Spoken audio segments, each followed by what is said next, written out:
Assalamualaikum warahmatullahi wabarakatuh. Perkenalkan, nama saya Siti Sofia, mahasiswi UIN Malang, Prodi Ilmu Al-Quran dan Tafsir. Saya di sini akan menjelaskan bab-bab yang ada pada buku Tahsin dan Tajwid Al-Quran Standar Riwayat Imam Hafiz Al-Kufi yang disusun oleh Ustadz Dr. Nasrullah LC MTHI selaku dosen pengampu pada mata kuliah Ilmu Tajwid di kelas IATC. Untuk mempersingkat waktu, langsung saja kita pada bab pertama yang akan membahas tentang qiraah sab'ah dan ahruf sab'ah. Selamat menyimak. Qiraah sab'ah merupakan 7 macam bacaan yang disandarkan kepada 7 imam qurra, yang masing-masing imam ini mempunyai 2 murid atau rawi yang meriwayatkan bacaan imamnya. Nah, para beliau-beliau ini adalah yang pertama yaitu ada Imam Nafi bin Abdurrahman bin Abi Nuaim yang mempunyai murid atau rawi bernama Qalun dan Warash. Lalu yang kedua yaitu ada Imam Abdullah bin Katsir Al-Makki yang mempunyai murid bernama Al-Bazi dan Kumbul. Lalu yang ketiga ada Imam Abu Amr, nama aslinya yaitu Zaban bin Ala Al-Tamimi yang mempunyai murid bernama Al-Duri dan Al-Susi. Lalu yang keempat yaitu ada Imam Abdullah bin Amir Al-Syamsi yang mempunyai murid atau rawi bernama Hisham dan Ibnu Zakwan. Lalu yang kelima ada Imam Asim bin Abi Al-Najwad Al-Kufi yang mempunyai murid atau rawi bernama Syu'bah dan Hafiz bin Sulaiman Al-Mughirah Al-Kufi. Lalu yang keenam ada Imam Hamzah bin Habib Al-Kufi Abu Imarah yang mempunyai murid atau rawi bernama Khalaf dan Khalad. Lalu yang terakhir yang ketujuh yaitu ada Imam Ali bin Hamzah bin Abdullah Abu Hasan Al-Kisai, yaitu yang mempunyai murid atau rawi bernama Abu Al-Harith Al-Laid dan Hafiz Ibnu Umar bin Abdul Aziz Abu Amr Al-Duri. Berikutnya yaitu ahruf sab'ah. Makna sederhana dari ahruf sab'ah ini berbeda dengan qiraah sab'ah. Jika qiraah sab'ah merupakan 7 macam bacaan yang disandarkan kepada 7 imam qurra, maka ahruf sab'ah sebagian ulama ini memaknainya dengan 7 ragam bahasa Arab yang masyhur, sebagaimana Al-Quran yang telah diturunkan dengan 7 ragam bahasa Arab tersebut. Jadi teman-teman, setelah kita mengetahui qiraah sab'ah, di sini juga ada yang namanya qiraah asyra, sebagaimana dalam bahasa Arab asyroh yang artinya 10, maka qiraah asyroh merupakan 10 macam bacaan yang disandarkan kepada 10 imam qurra. 7 diantaranya seperti yang saya sebutkan tadi pada qiraah sab'ah. Lalu 3 berikutnya yaitu yang pertama bernama Imam Yazid bin Qaqqa Al-Makhzumi yang mempunyai rawi atau murid bernama Isa bin Wardan Al-Madani dan Ibnu Jammas. Lalu yang kedua ada Imam Ya'qub bin Ishaq bin Zaid Al-Bashri yang mempunyai rawi atau murid bernama Ruwais dan Rauh Ibnu Abdul Mu'min. Lalu yang terakhir atau yang ke-10 yaitu ada Imam Khalaf bin Hisham bin To'lab Al-Baghdadi yang mempunyai rawi atau murid bernama Ishaq bin Ibrahim Al-Marzawi Al-Baghdadi dan juga Idris bin Abdul Karim Al-Baghdadi. Nah, selain daripada itu tadi, di sini juga ada yang namanya qiraah syaddah. Apa itu qiraah syaddah? Jadi, qiraah syaddah merupakan qiraah yang tidak memenuhi standar qiraah yang telah ditentukan. Qiraah syaddah yang masih terekam datanya sampai sekarang ini hanya ada pada 4 qiraat saja yang bersumber dari 4 imam qurra. Yang masing-masing imam ini mempunyai rawi juga. Dan qiraah ini dianggap sahih secara sanad, tetapi standar lainnya masih belum terpenuhi. Dan keempat imam tersebut yaitu yang pertama ada Imam Muhammad bin Abdul Rahman bin Mahisan, lalu yang kedua ada Imam Yahya bin Mubarak bin Al-Mughirah, dan yang ketiga ada Imam Hasan bin Abi Al-Hasan Al-Basri, dan yang keempat ada Imam Sulaiman bin Mahran Al-Kufi. Di dalam ilmu qiraat ini ada beberapa istilah populer. Yang pertama yaitu ada qiraat, yang artinya yaitu sebuah bacaan Al-Quran yang dinisbatkan kepada salah satu imam qiraat yang sanadnya bersambung sampai kepada Rasulullah SAW. Seorang guru yang salah satu ragam bacaan Al-Quran dinisbatkan kepadanya, maka itu dinamakan dengan qori atau imam. Lalu yang kedua yaitu ada riwayat. Riwayat ini merupakan sebuah bacaan Al-Quran yang dinisbatkan kepada orang yang mengambil salah satu ragam bacaan Al-Quran dari seorang imam, meskipun melalui wasitoh. Seorang murid yang mengambil bacaan Al-Quran dari imam disebut rawi atau riwayat. Lalu yang ketiga yaitu ada torik atau torikoh, yaitu sebuah bacaan Al-Quran yang dinisbatkan kepada orang yang mengambil salah satu ragam bacaan Al-Quran dari seorang rawi. Nah, seorang murid yang mengambil bacaan Al-Quran dari seorang rawi ini disebut dengan torik. Tapi bukan torik nama teman kita itu ya. Itu torik di sini maksudnya itu seperti julukan. Seperti itu. Nah, dikarenakan buku ini menyajikan kaidah-kaidah ilmu tajwid yang bersumber dari qiraah bermadhab Imam Asim dengan riwayat dari Imam Hafiz dengan thoriqoh dari Imam Ibnu Al-Jazri, maka pada bab selanjutnya kita akan sedikit membahas dari biografi ketiga imam tersebut. Langsung saja pada biografi yang pertama, yaitu pada biografi Imam Asim. Nama asli dari Imam Asim ini adalah Asim bin Abi An-Najd, sedangkan nama panggilannya yaitu Abu Bakar. Beliau ini seorang guru qiraah di kota Kufah. Beliau juga seorang tabi'in. Sanad Imam Asim ini dalam qiraah sampai pada Abdullah bin Mas'ud dan Ali bin Abi Thalib radhiyallahu an. Imam Asim telah membaca Al-Quran pada Abdurrahman As-Salimi dari Ali radhiyallahu an, dan beliau juga membaca qiraah pada Jahri bin Hubayshi dari Abdullah bin Mas'ud radhiyallahu an. Lalu Imam Asim ini meninggal pada tahun 127 Hijriah. Dan yang kedua yaitu ada biografi Imam Hafiz.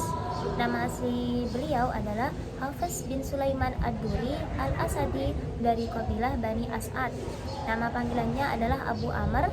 Beliau dilahirkan pada tahun 90 Hijriah, meninggal pada tahun 180 Hijriah. Imam Hafiz ini adalah anak angkat dari Imam Asim.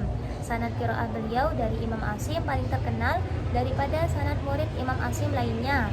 Beliau tinggal di Baghdad, kemudian membacakan qiraahnya di sana, dan beliau juga membacakannya di Mekah. Beliau mengambil sanad qiraah dari Imam Asim langsung secara telaki dengan baik dan benar. Hal itu disaksikan oleh para ulama sehingga beliau dijadikan Imam Mekah pada waktu itu.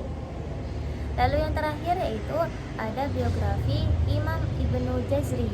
Nama aslinya adalah Abul Khair Muhammad bin Ali bin Yusuf yang dikenal sebagai Ibnu Jazri. Ia dilahirkan di Damaskus pada tahun 57 Hijriah. Beliau telah hafal Al-Quran ketika berumur 14 tahun dan juga baik dalam kefasihan membaca Al-Quran. Beliau juga mempelajari hadis di samping juga belajar qiraah Al-Asra. Imam Ibnu Jazri mendirikan sekolah di Damaskus yang diberi nama Darul Quran Al-Karim. Beliau memulai mengajar Al-Quran di Masjid Al-Umawi, kota Damaskus, dan di sana beliau dinobatkan sebagai qadhi pada tahun 793 Hijriah. Lalu beliau pindah ke Shiraz di Iran bersama Timurlang pada tahun 205 Hijriah. Nah, pada bab berikutnya kita akan mulai mengenal apa itu ilmu tajwid.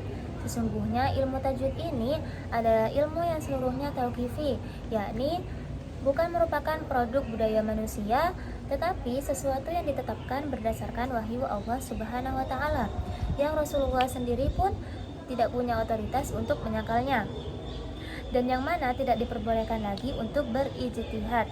Ulama telah sepakat bahwasanya membaca Al-Quran dengan tajwid hukumnya fardu ain, sedangkan mengetahui teori tajwid adalah fardu ain. Dalam penyusunan kaidah tajwid ini, para ulama itu tidak menyusun menurut pemikiran mereka masing-masing atau secara individu. Akan tetapi terlebih dahulu mereka melakukan penelitian pada setiap lidah para qurra yang benar-benar fasih dalam membaca Al-Quran, sebagaimana mereka belajar Al-Quran langsung secara talaki kepada Rasulullah SAW.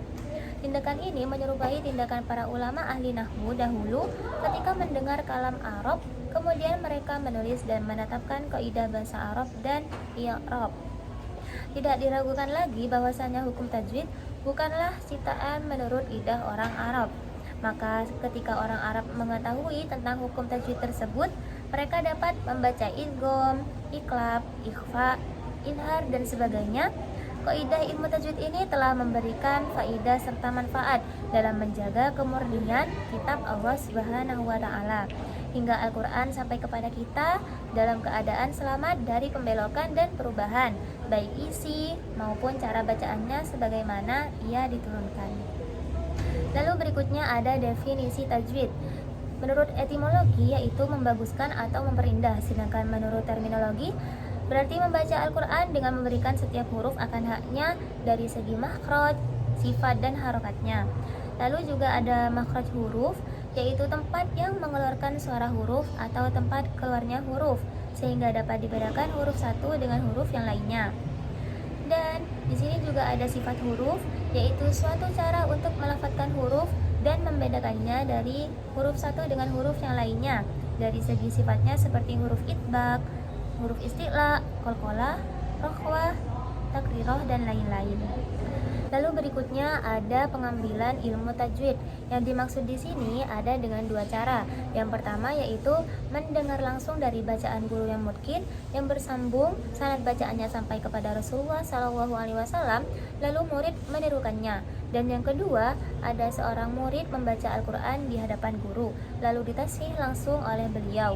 Nah, menggabungkan dua cara tersebut, yaitu guru membaca Al-Quran lalu murid menirukannya, itu merupakan cara yang paling ideal.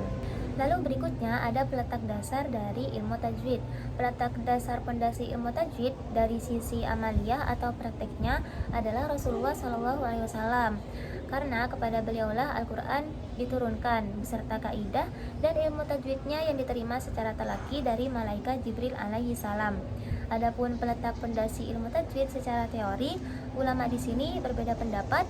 Di antara mereka ada yang mengatakan Imam Abu Umar Hafiz bin Amr al-Duri, ada yang mengatakan Imam Musa bin Ubaidullah bin Yahya al-Baghdadi, ada yang mengatakan Imam Abu al-Aswad al-Du'ali, dan ada juga yang mengatakan Imam Khalil bin Ahmad al-Farahidi. Hukum dan dalil mempelajari ilmu tajwid. Tidak ada perbedaan pendapat bahwasanya hukum mempelajari ilmu tajwid itu adalah fardu kifayah. Maksudnya apabila sebagian orang telah melaksanakan, maka gugurlah kewajiban yang lainnya. Adapun mengamalkan ilmu tajwid adalah fardu ain. Maksudnya adalah bahwasanya menyesuaikan hukum tajwid ketika membaca adalah fardu ain bagi setiap orang yang membaca Al-Quran walaupun tidak mengetahui dari segi teori. Kefarduan ilmu tajwid ini ditetapkan dalam Al-Quran, sunnah, dan ijma. Allah Subhanahu wa taala berfirman dalam Quran surat Al-Muzammil ayat 4 yang berbunyi warattilil Qur'an atau rutila, yang artinya adalah dan bacalah Al-Quran itu dengan tartil. Dalam sunnah sebagaimana sabda Rasulullah SAW juga berbunyi innallaha ta'ala yuhibbu ayyuqra al-Qur'anu kama unzila, yang artinya yaitu sesungguhnya Allah Subhanahu wa taala menyukai apabila Al-Quran dibaca sebagaimana ia diturunkan. Adapun dalil yang berhubungan dengan ijma, Syekh Muhammad Maliki Nasr berkata dalam kitabnya yang berjudul Nihayat Al-Qaul Al-Mufid yang dijelaskan sebagai berikut, bahwasanya para umat telah bersepakat mewajibkan membaca Al-Quran dengan tajwid sejak zaman Nabi SAW sampai zaman kita. Dalam hal ini tidak ada perbedaan pendapat di kalangan para ulama. Pendapat mereka ini adalah hujah yang paling kuat. Yang berikutnya yaitu ada tingkatan pahala bagi para pembaca Al-Quran. Yang pertama ada Al-Muhsin Al-Ma'jur, yaitu golongan orang yang membaca Al-Quran dengan baik dan mendapat pahala dari Allah Subhanahu wa taala. Mereka ini telah membaca Al-Quran secara talaki kepada seorang guru atau mukri yang ahli hingga memperoleh sanad yang sahih yang muttasil. Mereka inilah yang dimaksud oleh Nabi SAW dalam hadisnya yang diriwayatkan oleh Imam Muslim dari Sayyidah Aisyah radhiyallahu an yang berbunyi an Aisyah anin Nabi sallallahu alaihi wasallam qala alladzi yaqra'ul Qur'ana wa huwa mahirun bih ma'a safaratil kiramil bararah, yang artinya sesungguhnya orang yang membaca Al-Quran dengan baik dia memperoleh kedudukan yang tinggi beserta para malaikat yang mulia. Lalu yang kedua yaitu ada Al-Ma'dzur, yaitu golongan orang-orang yang lisannya belum mampu membaca Al-Quran dengan benar dari sisi tajwidnya, atau mereka belum menemukan seorang guru yang membimbingnya untuk membaca Al-Quran dengan baik dan benar. Golongan al-ma'dzur ini sebagaimana yang dimaksud oleh Nabi Shallallahu Alaihi Wasallam dalam hadisnya yang diriwayatkan oleh Imam Muslim dari Sayyidah Aisyah radhiyallahu an yang berbunyi, "Waladzi yaqra'ul Qur'ana wa yatata'u fi wa huwa 'alaihi syaqun lahu ajrani," yang artinya orang yang membaca Al-Quran dengan susah payah dia mendapat 2 pahala. Lalu yang terakhir yaitu ada al-musi al-atim, yaitu golongan orang yang mampu membaca Al-Quran dengan baik dan benar tetapi tidak mempraktekannya dengan sengaja ketika membaca Al-Quran. Golongan ini tentu berdosa ketika membaca Al-Quran karena kesalahan dalam membaca Al-Quran tanpa memperhatikan ilmu tajwid dapat merubah arti dan kandungan Al-Quran. Kaitannya dalam hal ini, Rasulullah SAW bersabda dalam hadis yang diriwayatkan oleh Imam Muslim dari sahabat Abu Malik al-Ash'ari yang berbunyi, "Wal Qur'anu hujjatul laka au 'alaika," yang artinya Al-Quran bisa menjadi penolongmu menuju ridha Allah dan surganya atau menjerumuskanmu ke neraka. Untuk berikutnya yaitu ada tujuan mempelajari ilmu tajwid. Apa itu? Yaitu menjaga atau memelihara lidah dari kesalahan dalam membaca Al-Quran dan berupaya untuk mendapatkan pahala yang istimewa yang disediakan oleh Allah Subhanahu wa Ta'ala bagi orang-orang yang membacanya. Dan yang berikutnya ada kedudukan ilmu tajwid. Kedudukan ilmu tajwid itu lebih mulia jika dinisbatkan pada ilmu-ilmu yang lain, karena ilmu tajwid berhubungan dengan kalam Allah Subhanahu wa Ta'ala, yaitu Al-Quran. Pada bab selanjutnya, kita akan membahas tentang standar bacaan Al-Quran yang benar. Imam Al-Suyuti dalam Al-Itqan menyebutkan bahwa bacaan Al-Quran bisa diterima bila memenuhi 3 standar yang telah ditetapkan oleh jumhuran ulama. Yang pertama yaitu bacaan yang mempunyai sanad sahih, lalu yang kedua bacaan yang menggunakan bahasa Arab, dan yang ketiga bacaan yang sesuai dengan mushaf Rasm Al-Utsmani. Nah, bacaan Al-Quran yang bersanad sahih dari Rasulullah SAW merupakan bacaan mutawatir sesuai dengan apa yang dilakukan Rasulullah SAW semasa beliau mengambil bacaan Al-Quran langsung dari malaikat Jibril alaihi salam, dan malaikat Jibril alaihi salam mengambil bacaan langsung dari Allah Azza wa Jalla dari awal ayat hingga akhir ayat. Berkaitan dengan hal tersebut, ada 4 hal yang harus diperhatikan. Yang pertama yaitu bacaan Al-Quran yang sudah memenuhi 3 standar yang telah disebutkan tadi. Bacaan ini wajib diterima dan diyakini kebenarannya. Yang kedua yaitu bacaan yang diterima melalui jalur ahad yang sahih dan sesuai dengan kaidah bahasa Arab, namun tidak sesuai dengan kaidah Rasm atau penulisan dalam mushaf Utsmani. Lalu yang ketiga yaitu bacaan yang diterima dari rawi atau mukri yang tidak terpercaya dan tidak memenuhi standar kaidah bahasa Arab. Maka bacaan atau qiraat seperti ini tidak dapat diterima meskipun secara tulisan sesuai dengan mushaf Utsmani. Lalu yang terakhir yaitu ada bacaan yang sesuai dengan kaidah bahasa Arab dan Rasm Utsmani namun tidak mempunyai sanad. Maka bacaan seperti ini tidak dapat diterima, bahkan berdosa bila melakukannya karena berdusta atas nama Nabi Shallallahu Alaihi Wasallam. Bab berikutnya yaitu tentang adab membaca Al-Quran. Di sini ada beberapa adab dalam membaca Al-Quran. Yang pertama yaitu hendaknya pembaca dalam keadaan suci, baik dari hadas kecil maupun hadas besar. Hadas kecil yaitu berwudu, karena ia termasuk zikir yang paling utama meskipun boleh membacanya bagi orang yang berhadas menurut sebagian ulama.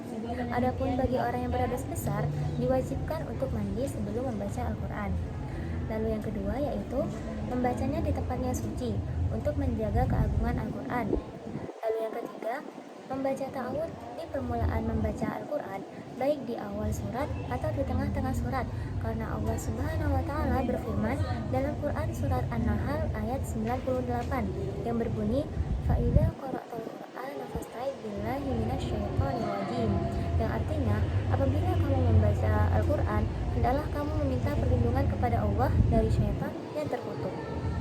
Lalu yang keempat yaitu membaca basmalah pada permulaan setiap surat kecuali surat Al-Baqarah, sebab basmalah termasuk salah satu ayat Al-Quran menurut pendapat yang kuat. Lalu yang kelima yaitu membacanya dengan khusyuk dan tenang sebagai wujud penghormatan pada Al-Quran, sebagaimana firman Allah dalam Quran surat Al-Hasyr ayat 21 yang berbunyi lau anzalna hadzal qur'an ala jabalin la ra'aitahu khashi'an mutasaddian min khasyatillah, yang artinya kalau sekiranya kami menurunkan Al-Quran ini kepada sebuah gunung, pasti kamu akan melihatnya tunduk terpecah belah disebabkan takut kepada Allah. Lalu yang keenam yaitu membacanya dengan meresapi serta memikirkan makna dan maksud ayat-ayat Al-Quran, sebagaimana firman Allah dalam Quran surat Muhammad ayat 24 yang berbunyi afala yatadabbaruna al-Qur'an am ala qulubin aqfaluha, yang artinya maka apakah mereka tidak memperhatikan Al-Quran ataukah hati mereka terkunci. Lalu yang ketujuh yaitu membaca Al-Quran dengan tartil, yaitu dengan bacaan yang pelan-pelan dan tenang, serta memberikan hak kepada setiap huruf seperti membaca panjang atau pada mat-matnya dan idghamnya. Lalu yang kedelapan yaitu hendaknya pembaca memperindah suaranya ketika membaca Al-Quran tanpa adanya unsur memberatkan sesuai kesanggupan. Dari Bara' bin Azib radhiyallahu anhu berkata, Rasulullah shallallahu alaihi wasallam bersabda, Zayyinul Qur'ana bi aswatikum, yang artinya hiasilah Al-Quran dengan suara-suara kalian. Lalu yang ke-9 yaitu bersiwak, membersihkan gigi dengan pasta gigi atau sejenisnya. Lalu yang ke-10, bagi pendengar baik mendengar dari orang yang membaca Al-Quran secara langsung atau melalui radio, agar supaya mendengarkan dengan seksama serta memikirkan ayat-ayat Al-Quran, karena Allah Subhanahu wa Ta'ala berfirman dalam surat Al-A'raf ayat 204 yang berbunyi wa idza quri'al Qur'anu fastami'u lahu wa ansitu la'allakum turhamun, yang artinya dan apabila dibacakan Al-Quran maka dengarkanlah baik-baik dan perhatikanlah dengan tenang agar kamu mendapatkan rahmat. Lalu yang ke-11 yaitu menahan diri dari membaca Al-Quran ketika dalam keadaan mengantuk sampai rasa ngantuk itu hilang. Lalu yang ke-12 adanya pembenaran serta keyakinan pembaca kepada Tuhannya dan kesaksiannya pada Rasulnya atas berita yang telah disampaikan ketika selesai membaca Al-Quran, yakni dengan membaca Shadaqallahul Azim wa Shadaqa Rasuluhul Karim. Lalu yang ke-13 yaitu tidak memutuskan bacaan dengan berbicara bersama orang lain kecuali dalam keadaan darurat seperti menjawab salam. Lalu yang ke-14 yaitu membaca takbir setelah selesai membaca surat Al-Duha sampai An-Nas. Dan yang terakhir yaitu memohon kepada Allah Subhanahu wa Ta'ala agar dianugerahi kenikmatan ketika membaca ayat-ayat rahmat dan memohon pertolongan serta perlindungan kepada Allah Subhanahu wa Ta'ala ketika membaca ayat-ayat tentang ancaman. Pada bab berikutnya yaitu tentang hikmah dan tadabbur membaca Al-Quran. Ditinjau dari segi kecepatan membaca Al-Quran, ada 3 macam membaca Al-Quran yang semuanya termasuk dalam kategori tahtil dalam membaca Al-Quran. Yang pertama yaitu tahqiq, yaitu membaca dengan pelan-pelan, tenang, serta memperhatikan dan meresapi makna-makna Al-Quran, memberikan hak kepada setiap huruf dari tempat keluarnya atau makhrajnya dan sifat-sifatnya. Lalu yang kedua ada hadr, yaitu membaca dengan cepat serta tetap menjaga hukum-hukumnya. Lalu yang ketiga tadwir, yaitu pertengahan di antara tahqiq dan hadr. Bagi pembaca boleh memilih ketiga cara yang tadi sesuai dengan kebutuhannya. Ketiga cara tersebut seluruhnya dikumpulkan dalam kalimat tartil yang terdapat dalam firman Allah dalam Quran surat Al-Muzammil ayat 4 yang berbunyi waratilil Qur'an tartila. Meskipun boleh membaca Al-Quran dengan ritme hadr, tetapi Allah Subhanahu wa Ta'ala melarang kita untuk tergesa-gesa dalam membacanya. Lalu, hal yang perlu diperhatikan dalam membaca Al-Quran yaitu adanya tadabbur saat membaca Al-Quran. Tergesa-gesa dalam membaca Al-Quran tentunya akan sulit untuk bertadabbur. Dan membaca Al-Quran tanpa memperdulikan adab-adab ketika membacanya dikhawatirkan akan berakibat tidak baik kepada pembacanya, karena Al-Quran bisa menjadi penolong bagi si pembacanya atau sebaliknya. Membaca Al-Quran tanpa ada tadabbur dalam hati merupakan tanda hati yang ada kuncinya atau hijab atau maksiat, sebagaimana firman Allah dalam Quran surat Muhammad ayat 24 yang berbunyi afala tadabbarunal Qur'ana am ala qulubin aqfaluha, yang artinya, maka apakah mereka tidak mentadabburi Al-Quran ataukah hati mereka terkunci? Lalu pada bab berikutnya yaitu tentang hal-hal yang membantu dalam menghafalkan Al-Quran. Yang pertama yaitu terus-menerus dalam menghafal, tidak berputus asa dan memotivasi diri, sebagaimana dalam firman Allah Quran surat Al-Ankabut ayat 96 yang berbunyi, walladzina jahadu fina lanahdiyannahum subulana wa innallaha lama'al muhsinin, yang artinya, dan orang-orang yang bersungguh-sungguh untuk mencari keridhaan kami, benar-benar akan kami tunjukkan kepada mereka jalan-jalan kami. Sesungguhnya Allah benar-benar beserta orang-orang yang berbuat baik. Lalu yang kedua yaitu menjauhkan diri dari maksiat, meminta ampun setelah melakukan maksiat, bersedekah sesuatu agar memudahkan untuk mensucikan hati dan ingatan. Lalu yang ketiga yaitu membaca takbir mulai dari akhir surat Al-Duha sampai surat An-Nas. Dan yang keempat yaitu disunahkan bagi pembaca hendaknya membaca surat Al-Fatihah jika sampai pada akhir surat An-Nas, lalu membaca surat Al-Baqarah sampai pada ayat wa ulaika humul muflihun. Jadi seperti itu. Lanjut pada bab berikutnya yaitu tentang permulaan membaca Al-Quran. Yang pertama yaitu ada al-isti'adah. Dianjurkan atau disunahkan bagi pembaca Al-Quran agar membuka atau memulai bacaannya dengan membaca ta'awud, baik pada waktu memulai membaca di permulaan surat atau di tengah-tengah surat. Hukum kesunahan membaca isti'adah ini ditegaskan oleh Imam Ibnu Jarir sebagaimana yang dikutip oleh Syekh Wahbah Al-Zuhaili dalam tafsir murninya. Sebagian ulama juga berpendapat seperti Imam Al-Tabari dan Imam Atha berpendapat bahwa hukum membaca isti'adah ketika memulai membaca Al-Quran adalah wajib. Terlepas dari hukum wajib atau sunnahnya, lebih baik kita selalu memulai membaca Al-Quran dengan membaca isti'adah seperti dalam firman Allah yang berbunyi fa'idza qara'tal Qur'ana fasta'idz billahi minasyaitonir rajim, yang artinya apabila kamu membaca Al-Quran hendaknya kamu meminta perlindungan kepada Allah dari godaan syaitan yang terkutuk. Lalu berikutnya yaitu ada basmalah. Tempat basmalah diletakkan ketika memulai membaca di permulaan beberapa surat. Adapun bagi pembaca, apabila memulai membaca di tengah-tengah surat, maka boleh memilih, boleh mendahulukan membaca isti'adah dan juga boleh mendahulukan basmalah dan mengakhirkan isti'adah. Lalu, hukum basmalah menurut madhab Syafi'i wajib pada surat Al-Fatihah.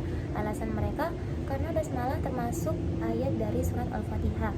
Tidak ada perbedaan di kalangan para ulama mengenai bacaan basmalah ketika memulai di surat manapun kecuali pada surat Al-Baqarah. Dan disunahkan mendahulukan bacaan basmalah walaupun pembaca memulai bacaannya di tengah-tengah surat. Lalu yang berikutnya yaitu ada beberapa cara membaca basmalah secara wasol di antara dua surat. Yang pertama yaitu memutuskan seluruhnya, yakni berhenti atau wakaf di akhir surat yang pertama dan juga wakaf pada basmalah. Kemudian memulai membaca permulaan surat yang selanjutnya. Contohnya seperti wa min syarri hasidin idza hasad. Bismillahirrahmanirrahim. Qul a'udzu birabbin nas. Lalu yang kedua yaitu wakaf pada awal surat pertama kemudian menyambung basmalah dengan surat yang kedua. Contohnya yaitu wa min syarri hasidin idza hasad. Bismillahirrahmanirrahim. Qul a'udzu birabbin nas. Lalu yang ketiga yaitu menyambung seluruhnya, yakni berhenti pada akhir surat yang kedua. Contohnya wa min syarri hasidin idza hasad. Bismillahirrahmanirrahim. Qul a'udzu birabbin nas. Lalu yang terakhir yaitu yang dilarang adalah menyambung akhir surat yang pertama dengan basmalah dan berhenti pada basmalah lalu melanjutkan membaca surat selanjutnya. Contohnya wa min syarri hasidin idza hasad. Bismillahirrahmanirrahim. Qul a'udzu birabbin nas. Jadi seperti itu. Bab berikutnya yaitu tentang tempat-tempat keluarnya huruf. Makhraj yaitu tempat mengeluarkan suara huruf dan yang membedakan huruf satu dengan huruf yang lainnya, baik berdasarkan cara tahqiq maupun cara takdir. Lalu Cara menemukan makhraj yaitu huruf itu kita sukun atau kita tasydid terlebih dahulu, kemudian kita masukkan hamzah wasal pada huruf tersebut. Sekiranya suara itu berakhir pada suatu tempat, maka di sana kita dapat mengetahui makhrajnya huruf. Lalu berikutnya yaitu macam-macam makhraj. Huruf abjad itu mempunyai 5 pokok makhraj atau tempat keluarnya huruf dan dijabarkan menjadi 17 makhraj secara terperinci. Yang pertama yaitu ada al-jauf yang berarti bagian rongga mulut dan rongga kerongkongan. Lalu yang kedua ada al-halqu yang berarti tenggorokan. Lalu yang ketiga ada al-lisan yaitu lidah. Dan yang keempat ada asyafatain yaitu kedua bibir. Dan yang terakhir yang kelima yaitu ada al-khayshum yang berarti pangkal hidung. Lanjut pada bab berikutnya yaitu tentang lakob huruf. Yang pertama itu ada jaufiyah, yaitu huruf-huruf jaufiyah atau huruf yang berada di antara lubang tenggorokan dan mulut, yaitu ada 3 huruf mat, yaitu alif, waw, ya. Bergelar jaufiyah karena keluarnya ketiga huruf tersebut dari lubang, yaitu kesendian yang masuk dalam mulut dan tenggorokan. Lalu yang kedua yaitu ada halqiyah. Huruf-huruf halqiyah yaitu ada pada pangkal kerongkongan, yakni makhrajnya huruf yang terdapat pada pangkal kerongkongan. Huruf-hurufnya yaitu hamzah, ha, kha, ain, ghain, ha. Lalu yang ketiga ada lahwiyah. Huruf-huruf lahwiyah ini atau makhrajnya huruf yang terdapat pada pangkal lidah, yaitu pada huruf kaf dan qaf. Dinamakan lahwiyah karena keluarnya dari daerah tersebut. Lalu yang keempat yaitu ada syajariyah. Huruf-huruf syajariyah yakni makhraj huruf yang terdapat dalam lidah bagian tengah, yaitu jim, shin, ya selain huruf mat. Dinamakan huruf syajariyah karena dinisbatkan pada ikatan mulut, yaitu membuka daerah di antara dua dagu. Ada yang mengatakan daerah di antara lidah bagian tengah dan sesuatu yang menyandinginya seperti langit-langit mulut. Lalu yang kelima ada dalqiyah. Huruf-huruf dalqiyah yakni makhraj huruf yang terdapat dalam ujung lidah, yaitu pada huruf lam, nun, ro. Bergelar dalqiyah karena dinisbatkan pada ujung lidah. Lalu yang keenam ada nab'iyah. Huruf-huruf nab'iyah yaitu huruf yang keluar dari langit-langit gusi gigi seri atas dengan tekanan ujung lidah padanya. Hurufnya adalah to dan ta. Lalu yang ketujuh yaitu ada asaliyah. Huruf-huruf asaliyah yakni makhraj huruf yang terdapat dalam lidah bagian dalam, yaitu shad, zain, sin. Bergelar asaliyah karena keluarnya huruf di bagian dalam lidah yakni daerah perasa dari lidah. Lalu yang kedelapan yaitu lisawiyah. Huruf-huruf lisawiyah yakni makhrajnya huruf yang terdapat dalam gusi, yaitu do, dal, fa. Bergelar lisawiyah karena keluarnya huruf tersebut dari dekat gusi, bukan dari gusinya. Lalu yang kesembilan yaitu syafawiyah. Huruf-huruf syafawiyah yakni makhrajnya huruf yang terdapat dalam bibir, yaitu waw selain huruf mat, dan waw, ba, mim, fa. Dinamakan syafawiyah karena di bibir. Baik teman-teman, pada bab berikutnya kita akan membahas tentang sifat-sifat huruf. Jadi sifat adalah cara atau metode melafadzkan mengucapkan huruf sekiranya dapat membedakan huruf satu dengan huruf yang lainnya. Sifat menurut bahasa, keadaan atau rupa khas pada suatu benda, orang, dan lain-lain untuk dikenali, seperti hitam, pandai, rajin, dan sebagainya. Adapun sifat menurut ilmu tajwid, cara menekan udara ketika bunyi huruf dilafadzkan, seperti ada nyaring, lembut, kuat, dan sebagainya.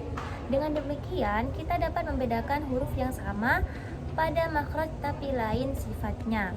Berdasarkan madhab Ibnu Jazri, sifat-sifat huruf ada 17. Semua sifat ini dibagi menjadi 2 bagian.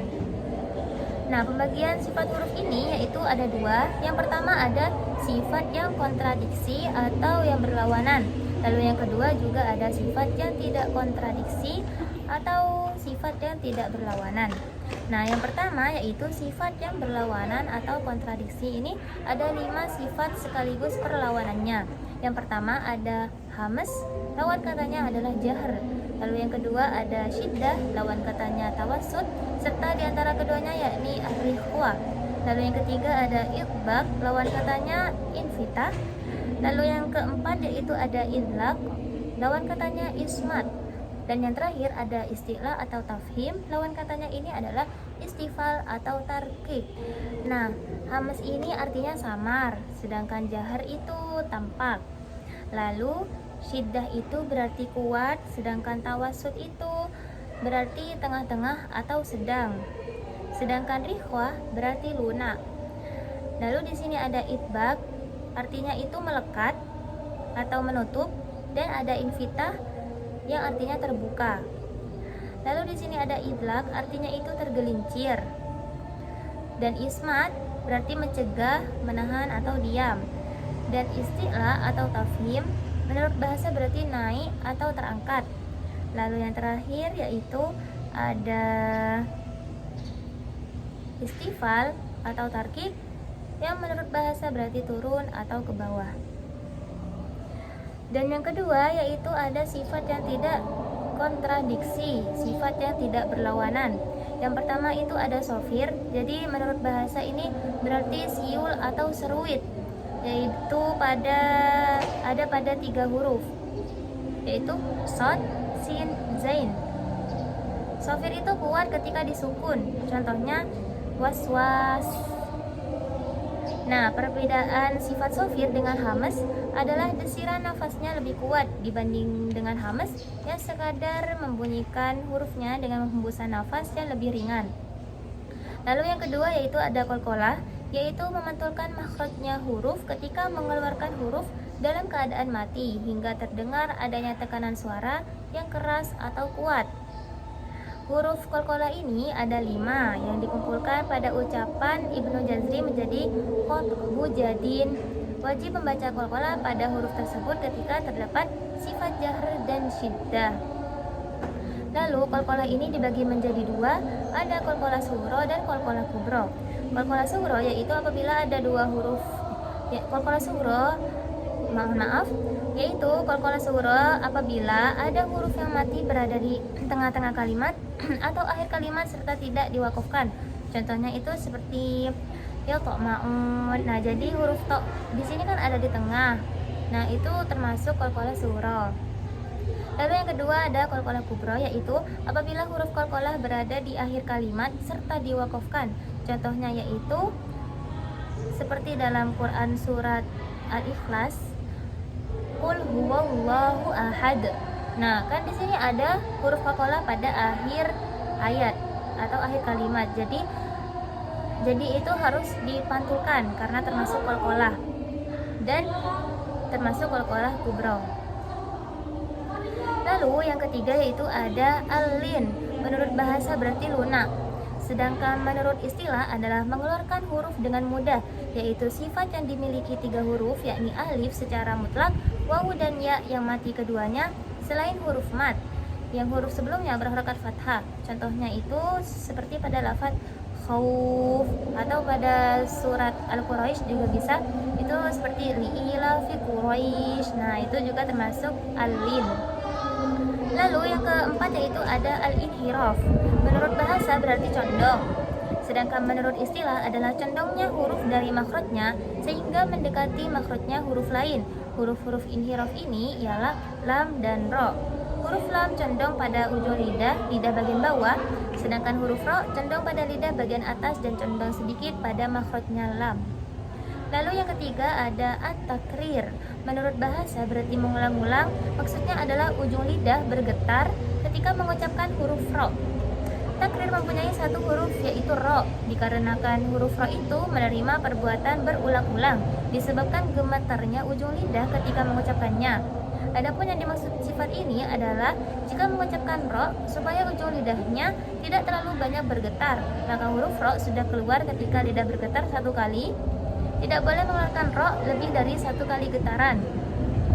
Lalu yang berikutnya yaitu ada at-tafashi. Menurut bahasa berarti meluas atau melebar. Sedangkan menurut istilah adalah menyebarnya atau meratanya udara dalam mulut ketika mengucapkan huruf shin. Contohnya pada lafaz asy-syaiton. Nah, Dan yang berikutnya yaitu ada al-istitolah, menurut bahasa artinya memanjang, sedangkan menurut istilah adalah makhraj yang hurufnya berpanjangan dari tepi pangkal lidah hingga tepi ujung lidah. Makhraj huruf lam, hurufnya satu saja yaitu dot.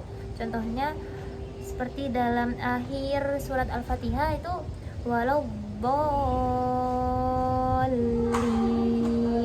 Nah, perbedaan antara sifat istitolah ini dengan mat adalah kalau istitolah panjangnya sebutan huruf pada makhrajnya yang panjang, sedangkan mat adalah panjangnya suara ketika menyebut hurufnya dan tidak panjang pada makhrajnya.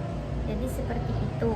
Nah, setiap huruf ini disifati dengan 5 sifat dari beberapa sifat yang berlawanan, dan kadang-kadang disifati dengan satu sifat atau 2 sifat, atau tidak disifati sama sekali dengan sifat yang tidak berlawanan. Lanjut kepada bab berikutnya, yaitu tentang hukum ro ketika tafhim dan tarkik. Yang pertama yaitu ro ketika tafhim. Ro dibaca tebal dalam beberapa keadaan sebagai berikut. Yang pertama yaitu apabila ro di fathah dan di dhammah seperti pada lafaz birabbikum. Nah, jadi ro-nya itu harus tebal. Lalu yang kedua, apabila ro disukun dan huruf sebelumnya berharokat dhammah atau fathah. Contohnya zar'a. Nah, jadi ro-nya itu harus tebal. Lalu yang ketiga yaitu apabila ro disukun dan huruf sebelumnya berharokat kasroh asli dan setelahnya berupa huruf isti'la yang tidak dibaca kasroh. Contohnya mirsodun, qirtosun. Lalu yang berikutnya yaitu jika ro disukun dan huruf sebelumnya berharokat kasroh atau arid atau tidak asli. Contohnya yaitu irji'i. Dan yang terakhir, jika ro disukun ketika wakof atau dimatikan dan sebelumnya berupa huruf yang disukun selain ya, dan sebelum huruf yang mati tersebut berupa harokat fathah atau dhammah. Contohnya wal asr. Lalu yang kedua yaitu ro yang dibaca tarkik. Ro dibaca tipis dalam beberapa keadaan sebagai berikut. Yang pertama yaitu jika ro dikasroh, contohnya rijalun. Lalu yang kedua yaitu apabila ro disukun dan huruf sebelumnya berupa huruf yang berharokat kasroh asli dalam satu kalimat, sedang setelahnya ro tidak berupa huruf isti'la. Contohnya fir'aun. Lalu yang ketiga yaitu jika ro dimatikan ketika wakof dan huruf sebelumnya berupa huruf ya yang mati, baik huruf mat atau selain huruf mat. Contohnya yaitu qadir. Jadi di sini nggak boleh dibaca tebal karena di sini termasuk hukum ro tarkik, didahului harokat kasroh. Dan yang terakhir yaitu apabila ro dimatikan dalam keadaan wakof dan sebelumnya berupa salah satu huruf istifal yang mati, yang huruf sebelumnya berupa huruf yang berharokat kasroh. Contohnya sihr. Lalu ternyata di sini juga ada ro yang bisa dibaca tafhim dan tarkik. Nah, ro yang bisa dibaca dua sekaligus ini ada dalam beberapa keadaan. Yang pertama yaitu apabila ro disukun atau mati dan huruf sebelumnya berharokat kasroh asli dan setelahnya ro berupa huruf isti'la yang dibaca kasroh. Contohnya firqun. Nah, di sini bisa dibaca firqun atau firqun tuh. Nah, lalu yang kedua yaitu apabila ro mati dalam keadaan wakof dan huruf sebelumnya berupa huruf isti'la yang mati, yang sebelumnya huruf isti'la berupa huruf yang berharokat kasroh. Contohnya misrun. Nah, ini boleh misrun atau misrun. Lalu di sini juga ada beberapa kalimat lain yang terdapat bacaan tafhim dan tarkik, sedang membaca tarkik pada kalimat tersebut lebih utama, yaitu seperti dalam Al-Quran surat Al-Fajr ayat 4 yaitu idza yasr. Lalu yang kedua dalam Al-Quran hanya ada pada surat Toha ayat 77 dan surat Asy-Syu'ara ayat 52 yang lafadznya yaitu an-asr. Lalu yang ketiga yaitu ada dalam Al-Quran yang hanya ada pada surat Hud ayat 81, surat Al-Hijr ayat 65, dan surat Ad-Dukhan ayat 23, yaitu lafadznya fa'asri. Lalu yang terakhir yaitu ada 6 tempat di surat Al-Qamar, yaitu ayat 16, 18, 21, 30, 37, dan 39, yaitu lafadznya wa nudhuri. Nah, ro pada kalimat-kalimat tersebut itu boleh dibaca tafhim atau tarkik, karena setelah huruf ro ada huruf ya yang dibuang. Jikalau ya tidak dibuang, tentu ro akan dibaca tarkik.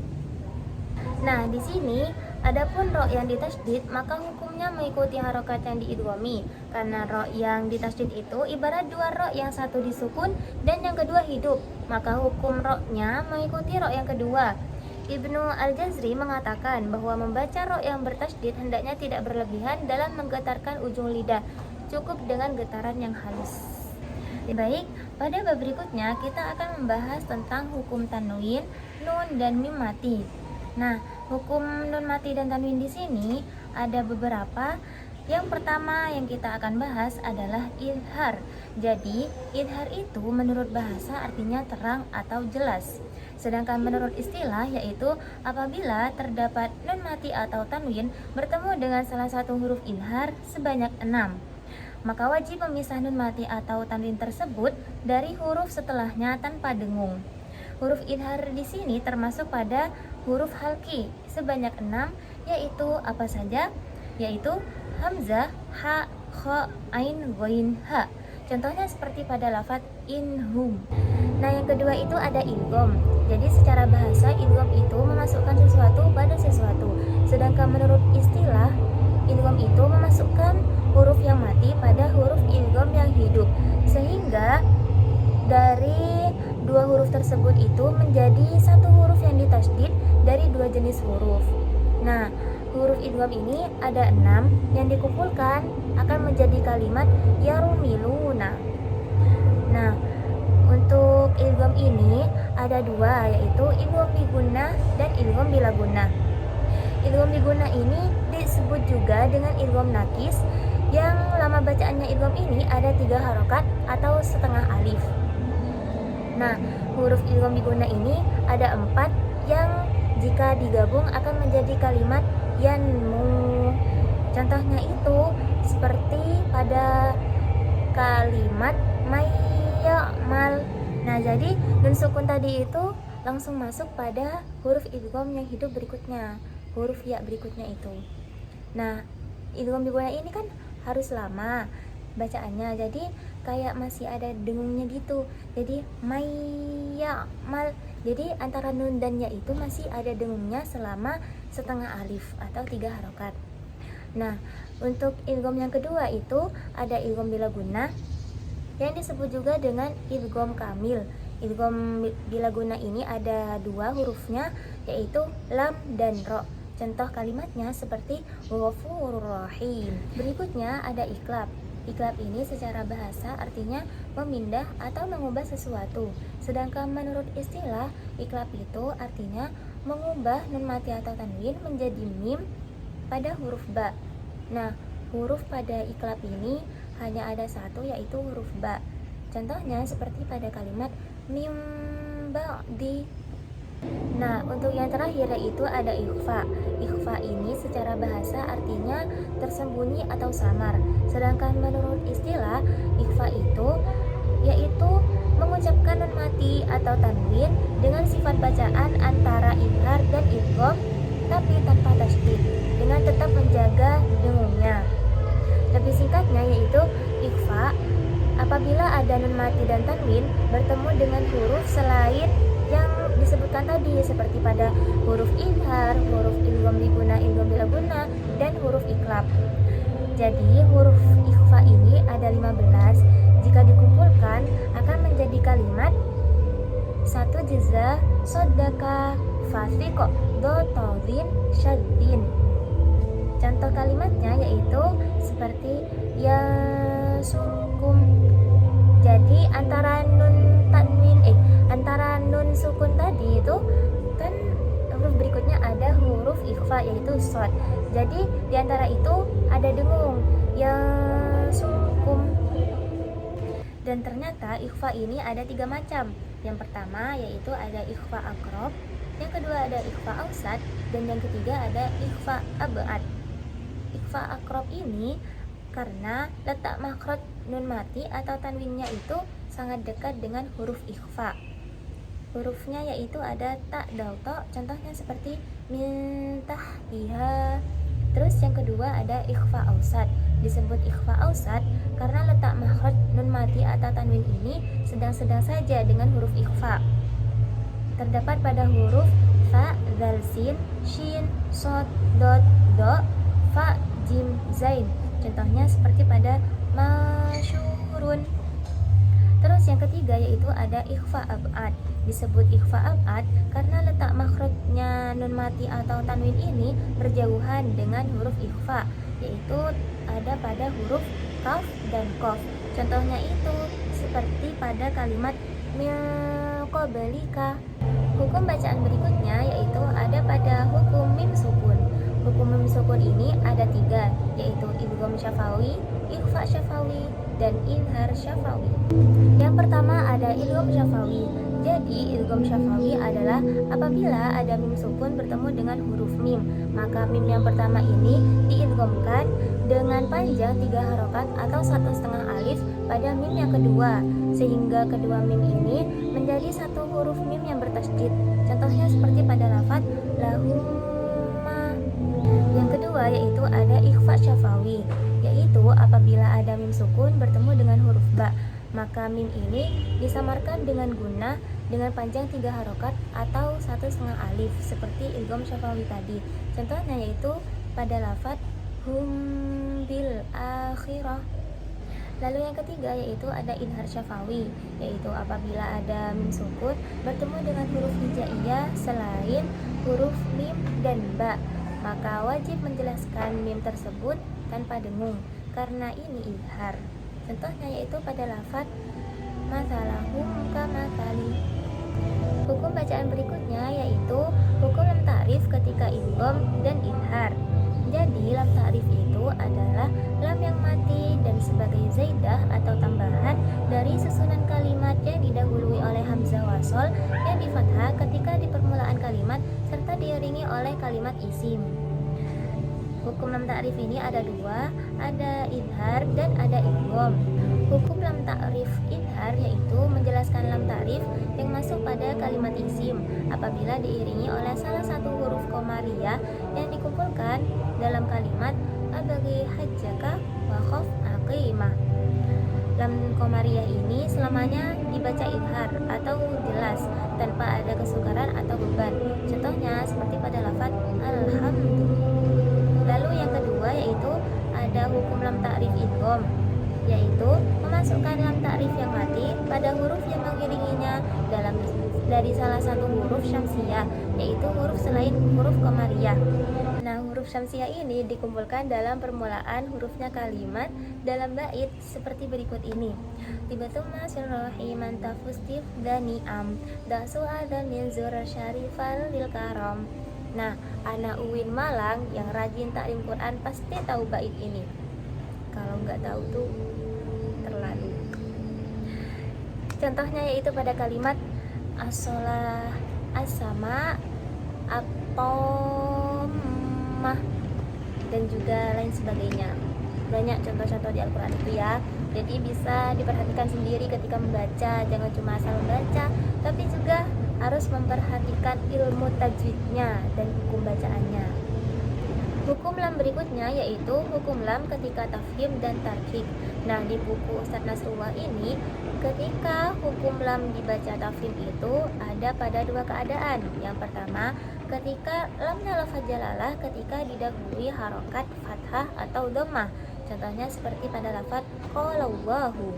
Dan yang kedua, ketika lamnya lafaz jalalah ketika didahului oleh huruf yang mati yang huruf sebelumnya berharokat dhammah atau fathah.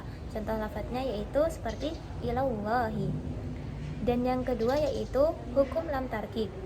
Lam dibaca tarkik ada pada 2 keadaan juga.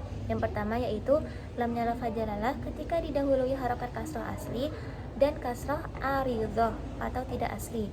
Contoh lafadznya yaitu seperti min dunillahi. Dan yang kedua yaitu ketika Lamnya lafaz jalalah didahului huruf yang mati yang huruf sebelumnya berharokat kasroh. Contoh lafaznya yaitu yunajillahu. Nah, berikutnya ini ada hukum lam fi'il.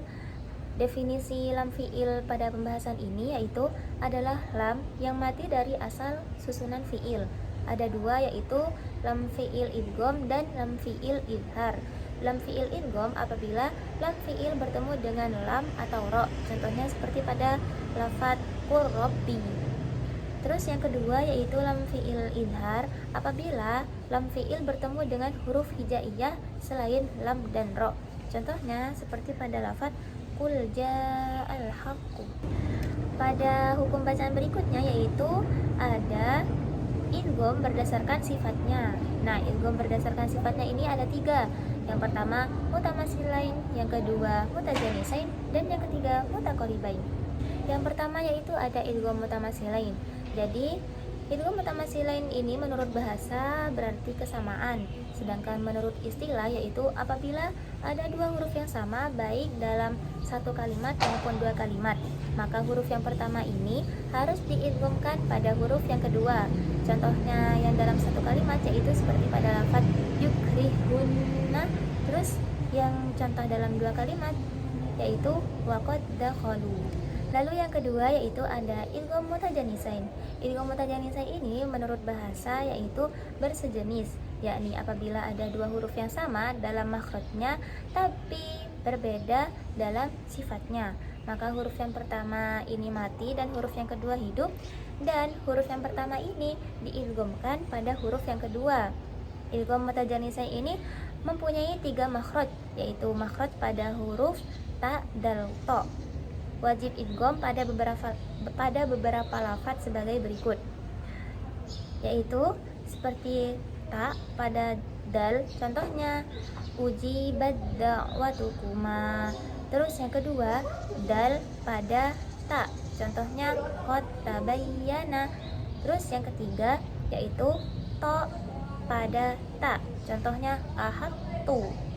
Kecuali huruf to pada lafaz ahadtu ini mempunyai sifat idbaq dan qalqalah, maka sifat qalqalahnya ini menjadi hilang dengan adanya idgham dan harus menetapkan sifat idbaqnya disebabkan keberadaan to itu lebih kuat daripada ta.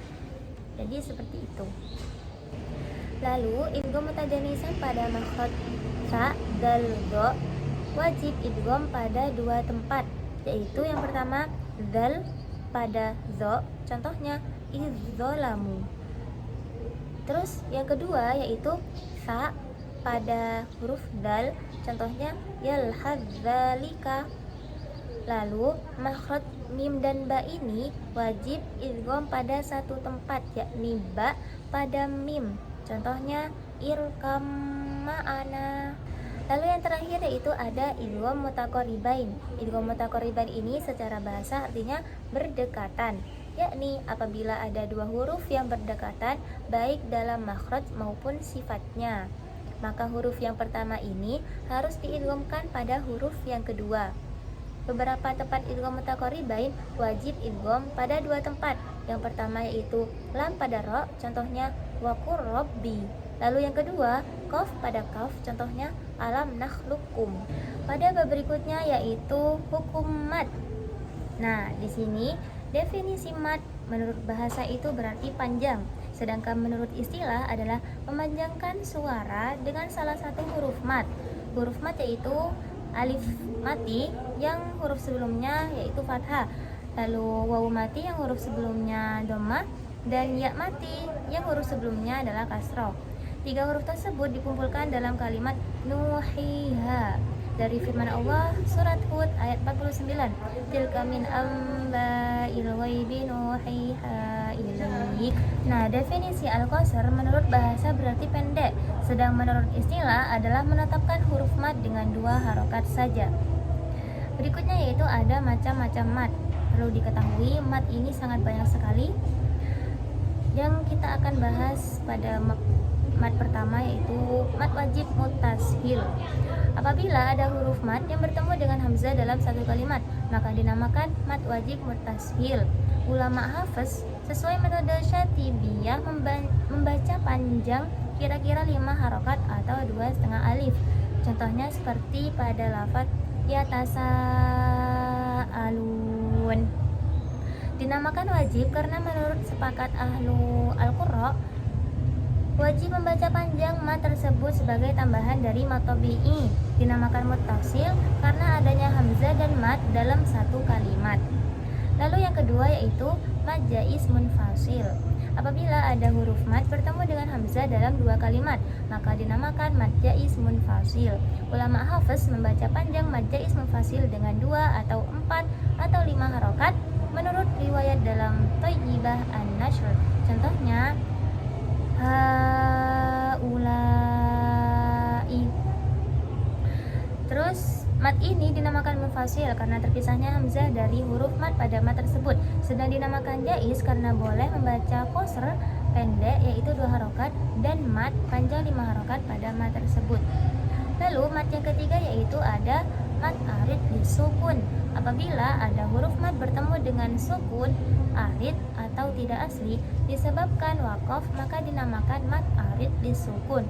Contohnya nasta'in, boleh membaca qasr 2 harokat, tawassut 4 harokat, atul 6 harokat, dan lebih utama membaca panjang 4 atau 6 harokat pada mat arid disukun. Lalu yang keempat yaitu ada mat lazim. Apabila ada huruf mat bertemu dengan huruf yang ditasydid, maka dinamakan mat lazim. Menurut kesepakatan ulama, harus membaca panjang secara penuh pada mat lazim yaitu 6 harokat. Mat lazim ini dibagi menjadi 4, yaitu yang pertama mat lazim kilmi mutsaqqal. Apabila ada huruf mat bertemu dengan huruf yang ditasydid di tengah kalimat, maka dinamakan mat lazim kilmi mutsaqqal. Contohnya yaitu seperti pada lafaz atuhajjunni. Nah, lalu yang kedua yaitu mat lazim kilmi mukhaffaf. Apabila ada huruf mat bertemu dengan huruf yang disukun asli di tengah kalimat, maka dinamakan mat lazim kilmi mukhaffaf. Contohnya yaitu seperti pada lafaz al-ana. Mat ini terdapat pada 2 tempat, pada surat Yunus ayat 51 dan ayat 91. Asalnya yaitu a, hamzah yang kedua ini diganti dengan huruf mat. Maka dari itu wajib membaca panjang 6 harokat pada mat lazim kilmi. Pada lafaz tersebut boleh membaca tashil pada hamzah yang kedua tanpa ada mat. Lalu yang ketiga yaitu mat lazim harfi mutsaqqal. Apabila ada huruf mat bertemu dengan huruf yang ditasydid pada permulaan surat yang berupa huruf hijaiyah, maka dinamakan mat lazim harfi mutsaqqal. Contohnya seperti pada lafaz alif lam mim. Terus ada juga lafaz tosim mim. Nah, lalu yang terakhir yaitu ada mat lazim harfi mukhaffaf. Apabila ada huruf mat bertemu dengan huruf yang disukun pada permulaan surat yang berupa huruf hijaiyah, maka dinamakan mat lazim harfi mukhaffaf. Contohnya yaitu seperti pada lafaz kaf ha ya ain shad. Nah, huruf-huruf hijaiyah yang wajib dibaca 6 harokat itu ketika berada pada permulaan surat itu ada 8 huruf yang dikumpulkan dalam ucapan para qari. Naqasa asalukum. Adapun huruf-huruf hijaiyah yang wajib dibaca 2 harokat ketika berada pada permulaan surat itu ada 5 huruf yang dikumpulkan dalam ucapan para qari. Hayyun tahurun. Nah, lanjut kepada pembahasan mat. Mat yang kelima yaitu ada mat silah. Apabila ada hak kinayah yaitu hak dhamir untuk laki-laki tunggal berada di antara 2 huruf hidup, maka dinamakan mat silah. Mat silah ini dibagi menjadi 2, yaitu ada mat silah kubro dan juga mat silah syuro. Mat silah kubro apabila hak kinayah bertemu dengan hamzah, maka dinamakan mat silah kubro. Mat ini mempunyai hukum mat jaiz munfasil, maka boleh dibaca panjang 2 harokat atau 4 harokat atau 5 harokat. Contohnya seperti pada lafaz wa min ayatihi an khalaqakum min turab. Nah, hak di sini termasuk pada hukum bacaan mad silah kubro dalam surat Ar-Rum ayat 20. Lalu mad silah yang kedua yaitu mad silah syughra. Apabila hak kinayah bertemu dengan huruf selain hamzah, maka dinamakan mad silah syughra. Mad ini mempunyai hukum at-tabi'i, maka wajib membaca panjang kira-kira 2 harokat.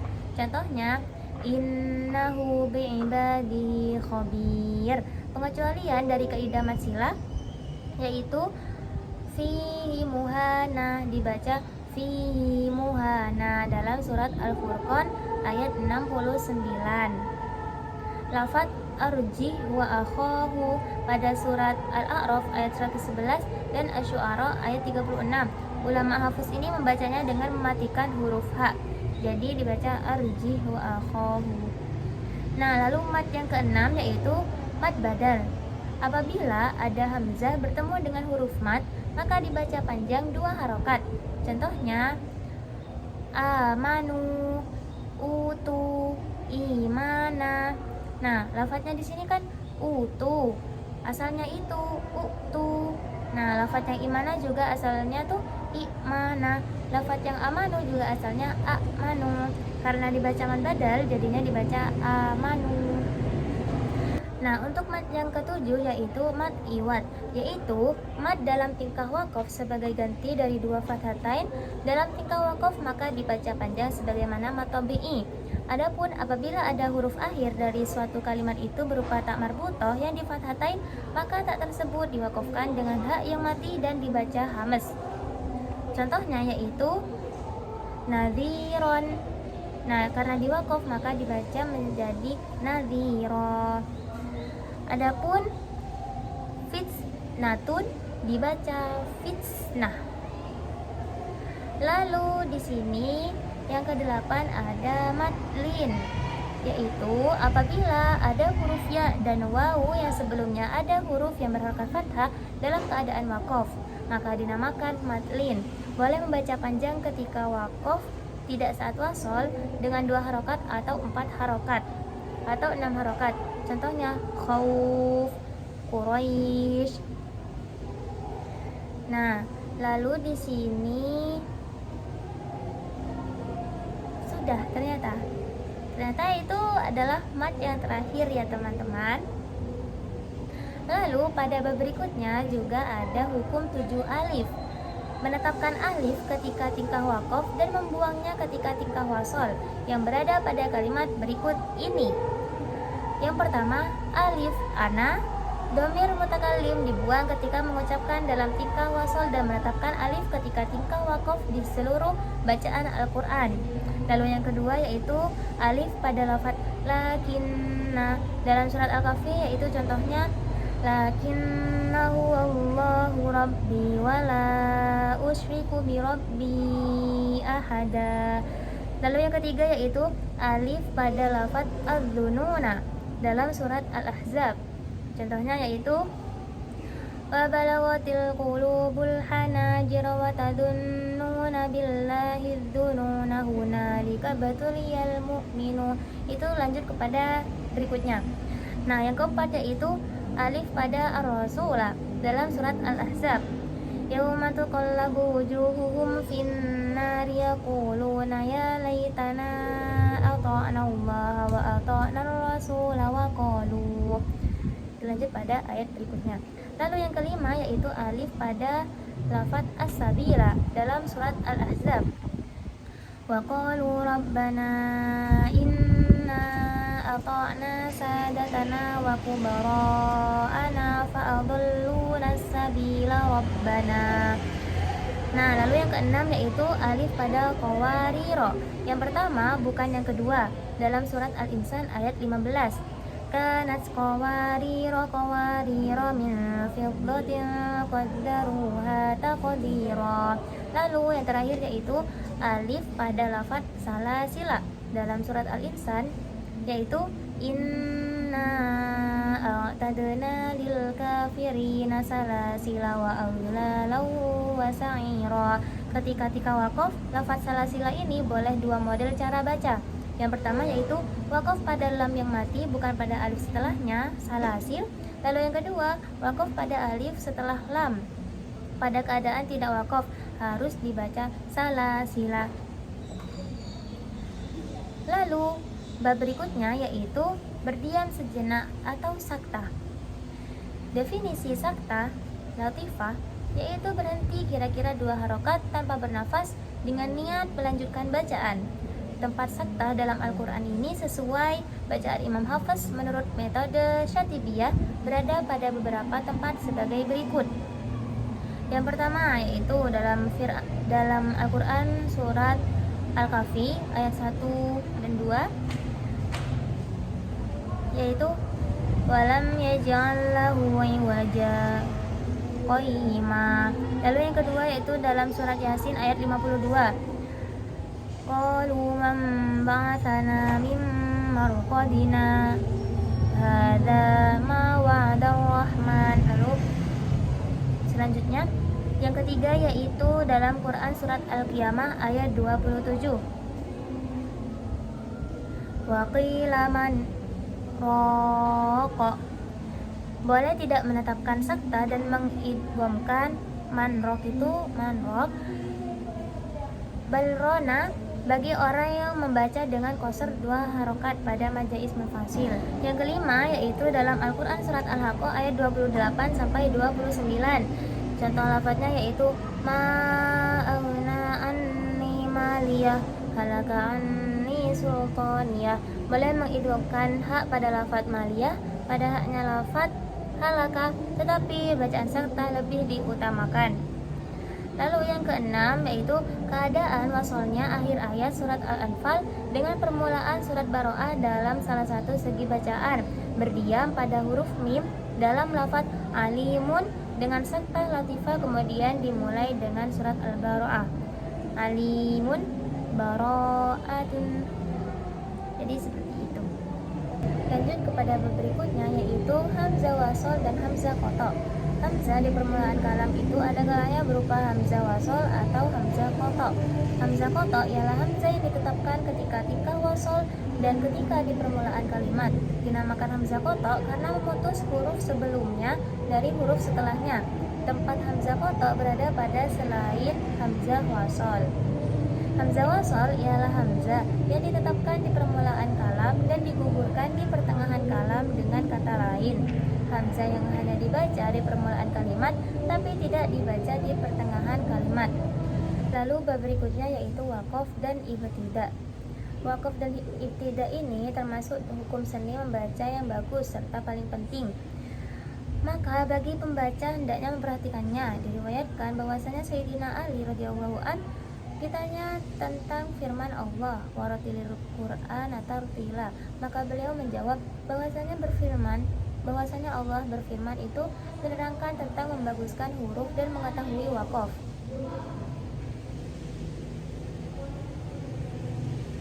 Di sini ada definisi waqaf, qata, dan ibtida. Waqaf menurut bahasa berarti berhenti atau menahan. Sedangkan menurut istilah adalah memutus atau menghentikan suara dan diam di akhir kalimat dengan masa sebentar yang cukup digunakan membaca untuk bernafas menurut kebiasaan dengan niat melanjutkan bacaannya lagi. Tempat wakaf berada pada akhir kalimat atau bisa juga di akhir ayat. Wakaf tidak boleh dilakukan pada akhir kalimat yang tulisannya masih bersambung dengan kalimat lain. Lalu yang kedua yaitu ada al-qata. Yang dimaksud di sini adalah memutus bacaan dengan niat mengakhiri bacaan. Hal ini seyogyanya dilakukan di penghujung ayat. Apabila pembaca ingin memulai bacaan lagi, maka dianjurkan sebagai adab pembaca Al-Quran untuk membaca isti'adzah, membaca a'udzubillah.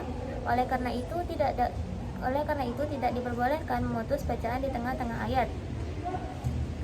Lalu yang terakhir yaitu hukum wakaf pada penghujung ayat.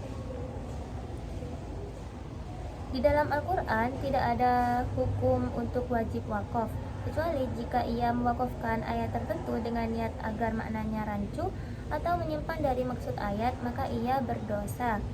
Dalam membaca Al-Quran tidak terdapat wakaf yang bersifat wajib sehingga berdosa bagi yang tidak melakukannya. Kebolehan wakaf atau dilarangnya wakaf itu tergantung makna ketika wakaf. Meskipun demikian, ulama sepakat bahwa berhenti pada penghujung ayat Al-Quran merupakan sebuah kesunahan.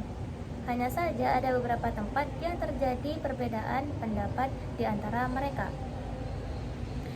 Perbedaan tersebut terjadi karena makna yang terkandung dalam ayat itulah yang menjadi tolak ukur ketepatan dalam menentukan wakaf. Di sini juga ada sebab-sebab wakaf. Yang pertama yaitu ittirori, berarti terpaksa dilakukan oleh qori atau pembaca karena kehabisan nafas, batu atau lupa dan sebagainya.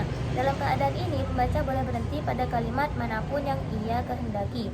Lalu yang kedua yaitu ikhtibari, berhenti untuk maksud ujian, bertujuan menguji pembaca, yakni ketika pembaca diuji untuk menerangkan kata-kata terpotong. Lalu yang ketiga yaitu ikhtiyari, berhenti yang dipilih, yaitu pembaca berhenti dengan kemurnian kehendaknya, yakni wakaf yang dituju atau disengaja atau yang dipilih karena sebab selain sebab di atas. Bagian ini yang akan kita kupas dalam bab ini. Lalu yang keempat yaitu intidhari, yaitu berhenti pada kalimat-kalimat dalam satu ayat yang terdapat perbedaan qiraat. Berhenti pada kalimat-kalimat seperti ini dengan tujuan membaca semua ragam qiraat yang terdapat dalam satu ayat. Nah, di sini ada pembagian wakaf juga, yaitu wakaf dibagi menjadi 4. Yang pertama wakaf tam, yang kedua wakaf kafi, yang ketiga wakaf hasan, dan yang keempat wakaf qobih. Yang pertama yaitu wakaf tam, ialah berhenti pada kalimat yang maknanya sempurna yang tidak berkaitan dengan lafadz dan makna sesudahnya. Lalu yang kedua yaitu wakaf kafi, ialah berhenti pada kalimat yang sempurna tetapi masih berkaitan dengan kalimat setelahnya dalam maknanya. Lalu yang ketiga yaitu wakaf hasan, adalah berhenti pada kalimat yang maknanya sempurna tetapi berkaitan dengan lafadz dan maknanya dengan kalimat sesudahnya. Lalu yang terakhir yang keempat yaitu wakaf qobih, berhenti pada kalimat yang maknanya tidak sempurna atau tidak tepat. Sedangkan ibtida dalam ilmu tajwid bermakna memulai bacaan setelah berhenti karena wakaf. Ibtida selalu dilakukan oleh pembaca dalam keadaan ikhtiyari. Beda halnya dengan wakaf yang bisa dilakukan secara ikhtiyari atau ittirori. Ibtida secara bahasa bermakna memulai. Ibtida dibagi menjadi dua, yaitu yang diperbolehkan dan yang tidak diperbolehkan. Ibtida yang diperbolehkan yaitu ibtida pada kalimat yang tersendiri yang menjelaskan makna yang dimaksud oleh Allah Subhanahu wa taala yang tidak bertentangan dengan apa yang dikehendaki oleh Allah Subhanahu wa taala. Adapun ibtida yang tidak diperbolehkan yaitu memulai bacaan pada kalimat yang dapat berubah atau merusak makna ayat dalam Al-Qur'an. Tidak seharusnya mulai bacaan yang masih berhubungan dengan kalimat sebelumnya dari segi lafadz, kecuali kalimat tersebut ada pada permulaan ayat. Karena berhenti pada ujung ayat merupakan sebuah kesunahan sebagaimana yang telah dijelaskan sebelumnya. Ibtida yang tidak diperbolehkan berbeda derajat dalam segi al-qubuh dan al-fasadnya. Bab selanjutnya yaitu tentang penulisan Al-Quran.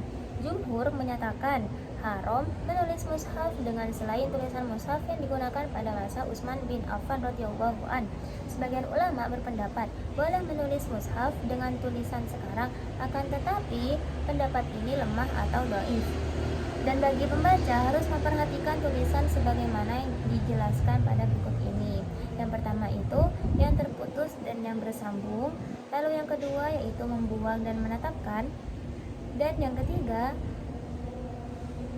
tak taknis yang mengikuti rosem dalam keadaan tingkah wakaf. Langsung saja kepada bab berikutnya yaitu tentang lahan al-jali dan lahan al-khafi.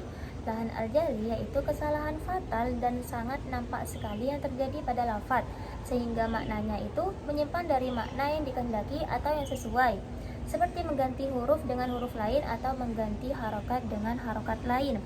Termasuk lahan jali adalah tidak membaca panjang pada maqtabi'i. Sedangkan lahan khafi adalah kesalahan yang berhubungan dengan kesempurnaan pengucapan, seperti kurangnya membaca panjang pada mat atau terlalu panjang dalam membaca mat, atau tidak adanya kesamaan antara satu mat dengan mat lainnya. Termasuk lahan khofi itu adalah minimnya keahlian dalam menerapkan hukum, seperti menambah takrir atau pengulang-ulangan huruf ro dan penebalan huruf lam. Dan termasuk lahan khofi juga yaitu membaca dhammah dengan suara di antara dhammah dan fathah. Lanjut pada bab berikutnya yaitu tentang gharaib Al-Quran sesuai riwayat Imam Hafiz dari Imam Asim. Yang pertama, Imam Hafiz membaca dengan sin pada firman Allah Subhanahu wa taala, seperti pada lafaz lasta alaihim bimusaytir.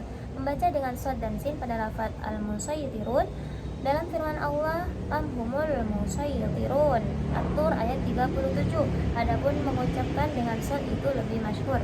Dan di sini juga ada wallahu yaqbidu wa yabsutu.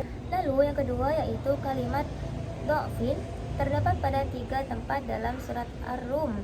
Imam Hafiz membacanya dengan 2 wajah, yaitu yang pertama membaca fathah huruf dot dan yang kedua membaca dhammah huruf dot. Adapun membaca fathah dot itu lebih diutamakan dalam penerapannya.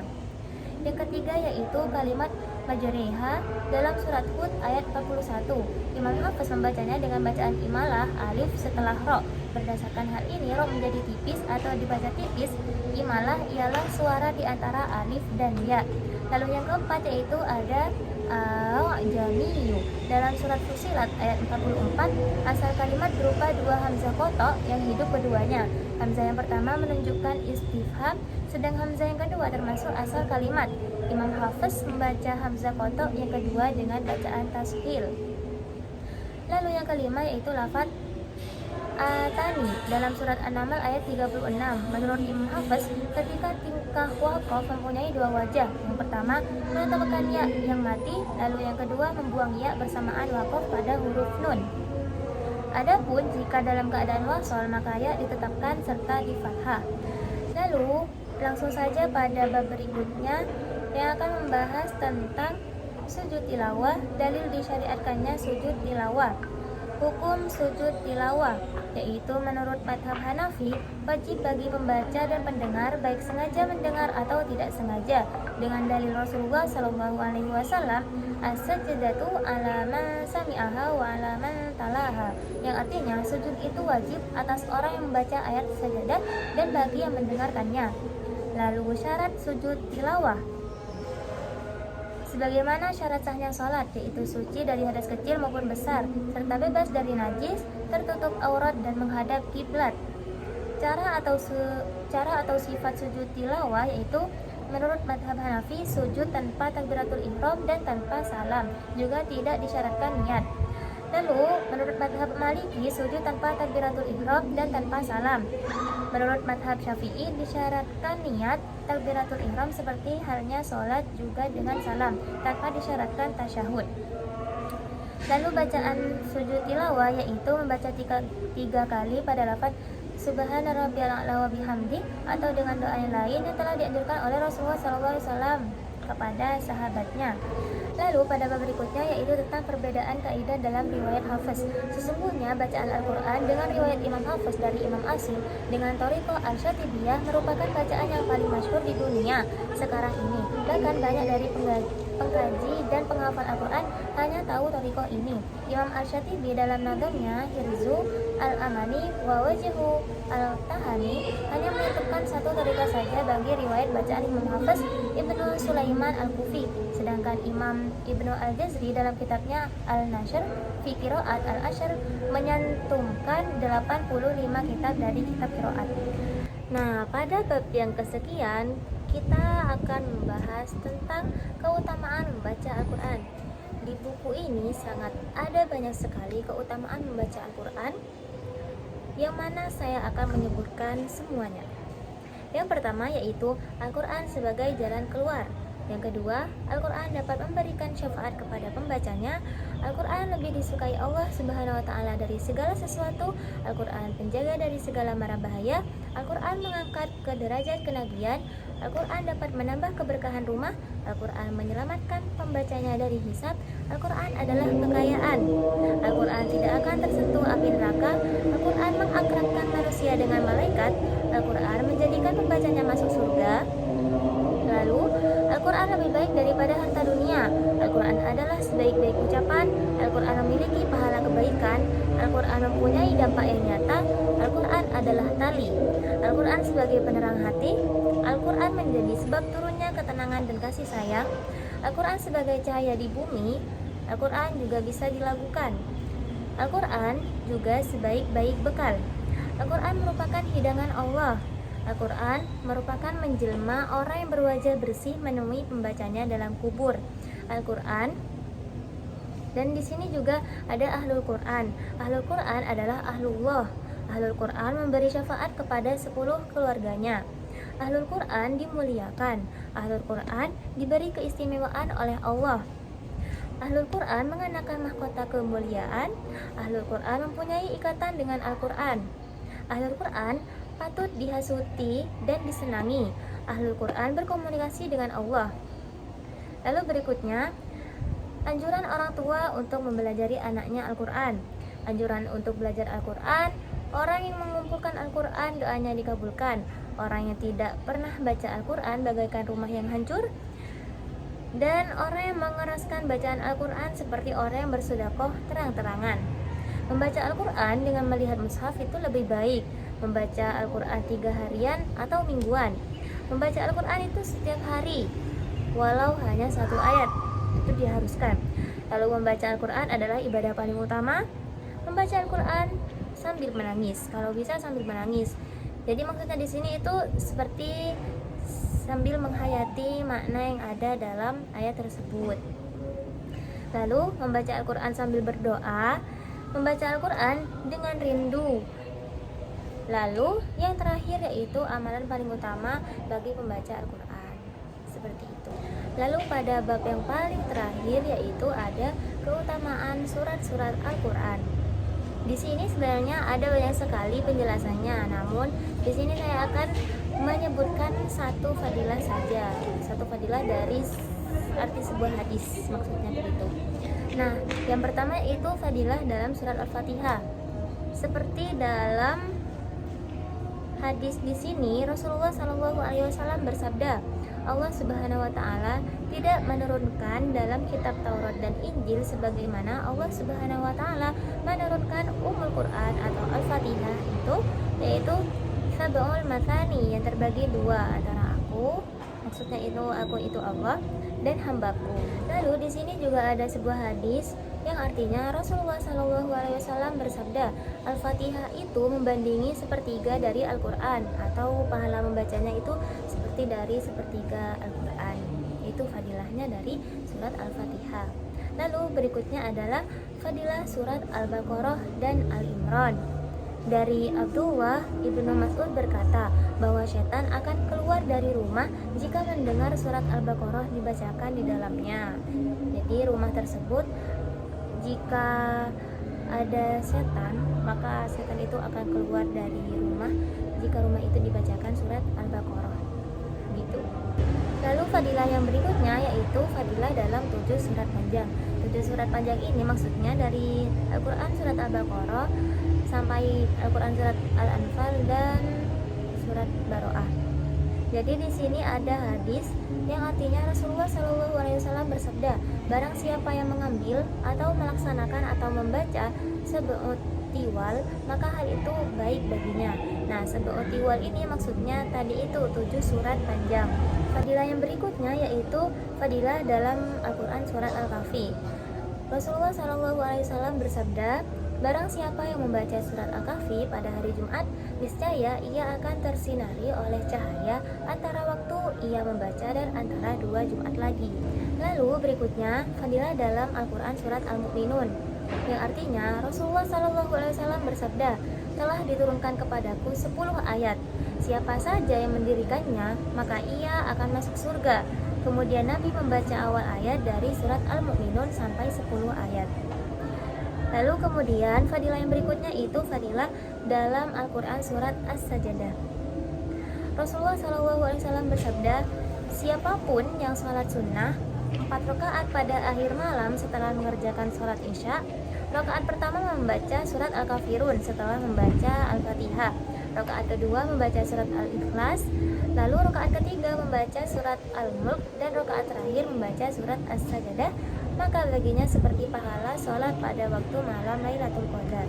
Jadi Masya Allah sekali. Lalu fadilah berikutnya yaitu terdapat dalam Al-Quran surat Yasin.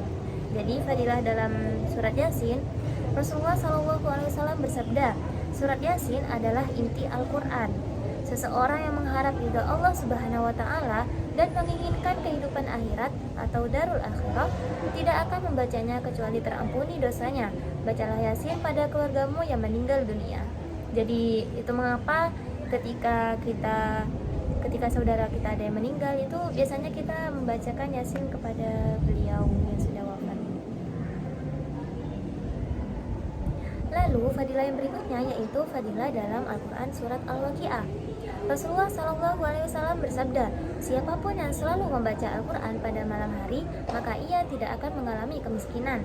Maksudnya di sini yaitu siapapun yang selalu membaca surat Al-Waqi'ah itu pada malam hari, maka ia tidak akan mengalami kemiskinan. Itu. Lalu fadilah yang berikutnya, fadilah dalam surat Musabbihah. Rasulullah SAW bersabda, sesungguhnya Nabi SAW membaca surat Al-Musabbihat setiap malam sebelum tidur. Lalu beliau mengatakan, di dalamnya terdapat satu ayat yang lebih baik dari 1000 ayat. Ibnu Katsir ini mengatakan dalam tafsirnya, al-ayah itu isyaratnya pada lafaz huwal awwal wal akhir wal zahir wal batin wa huwa bikulli syai'in alim. Lalu berikutnya yaitu fadilah dalam Al-Quran surat Al-Hasyr. Rasulullah SAW bersabda, barang siapa membaca pada waktu pagi 3 kali Bismillahissami'il alimi minasyaitonir rajim a'udzu. Nah, jika membaca itu 3 kali di waktu pagi dan 3 ayat akhir dari surat Al-Hasyr, maka Allah Subhanahu wa Ta'ala mewakilkan 70.000 malaikat untuk membacakan shalawat padanya sampai sore hari. Jika mati pada waktu itu, maka ia mati dalam keadaan syahid, dan siapa saja yang membacanya pada waktu sore, maka ia memperoleh kedudukan yang sama seperti itu. Lalu fadilah berikutnya yaitu fadilah dalam Quran surat Al-Mulk atau yang biasa kita sebut dengan Tabarok. Soalnya ayat pertamanya itu kan Tabarakalladzi gitu kan. Nah, jadi di sini Quran surat Al-Mulk atau Tabarok. Jadi Rasulullah SAW bersabda, dalam Al-Quran ada surat yang mempunyai 30 ayat yang bisa mensyafaati seseorang sampai diampuni dosanya, yaitu Tabarakalladzi biyadihil mulk sampai akhir ayat tersebut. Di sini juga ada fadilah dari Quran surat Al-Mulk itu Rasulullah SAW bersabda, surat Tabarok adalah pencegah juga penyelamat yang menyelamatkan dari siksa kubur. Dan Ibnu Mas'ud radhiyallahu an juga berkata, barang siapa yang membaca Tabarakalladzi biyadihil mulk, maksudnya itu yang membaca surat Al-Mulk setiap malam, niscaya Allah Subhanahu wa Ta'ala akan menjaganya dari azab kubur. Lalu fadilah dalam Quran surat Al-Zalzalah yaitu Rasulullah SAW bersabda, barang siapa yang membaca Idzal Zulzilatil, maksudnya yang membaca Al-Quran surat Al-Zalzalah, maka disamakan baginya dengan membaca setengah dari Al-Quran. Dan siapapun yang membaca surat Al-Kafirun, maka baginya pahala seperti membaca seperempat Al-Quran. Dan siapapun yang membaca surat Al-Ikhlas, maka baginya pahala membaca seperti sepertiga Al-Quran. Nah, ini di sini juga ada fadilah Quran surat Al-Zalzalah, Al-Kafirun dan juga Al-Ikhlas di hadis yang barusan itu. Lalu berikutnya juga ada fadilah dalam surat At-Takatsur, yang artinya Rasulullah SAW bersabda, apakah di antara kalian tidak ada yang bisa membaca 1000 ayat setiap hari? Sahabat mengatakan, siapa yang bisa membaca 1000 ayat? Lalu beliau bersabda, apakah di antara kalian tidak bisa membaca Alhaakumut Takatsur? Maksudnya itu membaca surat At-Takatsur. Lalu berikutnya yaitu ada fadilah dalam surat Al-Kautsar. Rasulullah SAW bersabda, ada 4 surat yang turun dari tempat di bawah arsy, yaitu Al-Fatihah, ayat kursi, beberapa akhir dari surat Al-Baqarah, dan Al-Kautsar. Yang berikutnya yaitu fadilah dalam surat Al-Kafirun. Rasulullah Shallallahu Alaihi Wasallam bersabda, barang siapa yang membaca surat Al-Kafirun lalu ia tidur, sesungguhnya surat tersebut pembebas dari syirik. Gitu. Maksudnya simpelnya seperti ini. Rasulullah Shallallahu Alaihi Wasallam bersabda kepada Naufal. Di sini namanya Naufal ya, tapi bukan Naufal teman kelas kita IATC. Di sini Naufal beda, Naufal di zaman Rasulullah. Jadi di sini Rasulullah SAW bersabda kepada Naufal, bacalah surat Al-Kafirun lalu tidurlah. Sesungguhnya surat tersebut pembebas dari syirik. Nah, lalu yang berikutnya yaitu ada fadilah dalam Quran surat An-Nasr. Di sini lumayan panjang ya, karena seperti cerita pendek dari Rasulullah. Jadi seperti ini. Sesungguhnya Nabi Shallallahu Alaihi Wasallam bertanya kepada salah seorang sahabat, apakah kamu sudah menikah? Dia menjawab, belum ya Rasul. Saya tidak mempunyai harta yang bisa dipakai untuk biaya pernikahan. Lalu Nabi Shallallahu Alaihi Wasallam bertanya lagi, apakah kamu hafal surat Al-Ikhlas? Dia menjawab, ya. Nabi kemudian bersabda, surat tersebut sebanding dengan sepertiga Al-Quran. Lalu Nabi bertanya lagi, apakah kamu hafal surat An-Nas? Dia menjawab, ya. Nabi bersabda, surat tersebut sebanding dengan seperempat Al-Quran. Lalu Rasulullah bertanya lagi, apakah kamu hafal surat Al-Kafirun? Lalu dia menjawab, ya. Nabi bersabda, surat tersebut sebanding dengan seperempat Al-Quran. Lalu Nabi bertanya lagi, apakah kamu hafal surat Al-Zalzalah? Dia menjawab, ya. Lalu Nabi bersabda lagi, surat tersebut sebanding dengan seperempat Al-Quran. Lalu Nabi bersabda kepada sahabat tersebut, menikahlah, menikahlah. Lalu berikutnya yaitu fadilah dalam Al-Quran surat Al-Ikhlas. Sebenarnya tadi untuk surat Al-Ikhlas ini sangat banyak sekali. Tadi juga ada hadis yang sudah disebutkan untuk fadilah surat Al-Ikhlas, tapi di sini juga ada lagi. Nah, Rasulullah SAW bertanya kepada para sahabat, adakah di antara kalian yang mampu membaca sepertiga Al-Quran setiap malam? Pertanyaan itu dirasa berat oleh para sahabat. Lalu mereka balik bertanya kepada Nabi, siapakah yang dapat melakukannya ya Rasul? Lalu Nabi menjawab, surat Al-Ikhlas sebanding pahalanya dengan sepertiga Al-Quran. Lalu Rasulullah juga bersabda, barang siapa yang membaca Qul huwallahu ahad, maksudnya barang siapa yang membaca Al-Quran surat Al-Ikhlas dalam sholat atau lainnya, niscaya Allah akan mencatat baginya bebas dari neraka. Masya Allah. Dan di sini juga Rasulullah SAW bersabda, barang siapa yang membaca Al-Quran surat Al-Ikhlas setiap hari 50 kali, maka dia akan dipanggil pada hari kiamat, bangkitlah wahai orang yang selalu memuji Allah dan masuklah surga. Amin. Masya Allah, Masya Allah. Lalu berikutnya juga ada fadilah dalam Al-Quran surat Al-Mu'awwidhatain. Di sini ada hadis yang artinya, dari hadis Ibnu Abis Al-Juhani, sesungguhnya Nabi SAW bersabda padanya, apakah aku tidak pernah memberitahu bacaan yang paling utama untuk meminta perlindungan dari Allah? Dia menjawab, ya. Seraya Nabi bersabda, Qul a'udzu birabbil falaq dan Qul a'udzu birabbin nas. Jadi Al-Mu'awwidhatain itu maksudnya Al-Quran surat Al-Ikhlas. Masya Allah, astagfirullah. Maksudnya itu surat Al-Mu'awwidhatain itu maksudnya yaitu dua surat, surat An-Nas dan juga surat Al-Falaq. Jadi seperti itu. Dan di sini, dan yang paling terakhir dari segala bab yang kita bahas, di sini ada doa menghafal Al-Quran. Nah, untuk doa menghafal Al-Quran ini langsung saja saya akan membaca artinya, karena di sini juga semacam cerita pada masa lalu, pada masa Rasulullah SAW.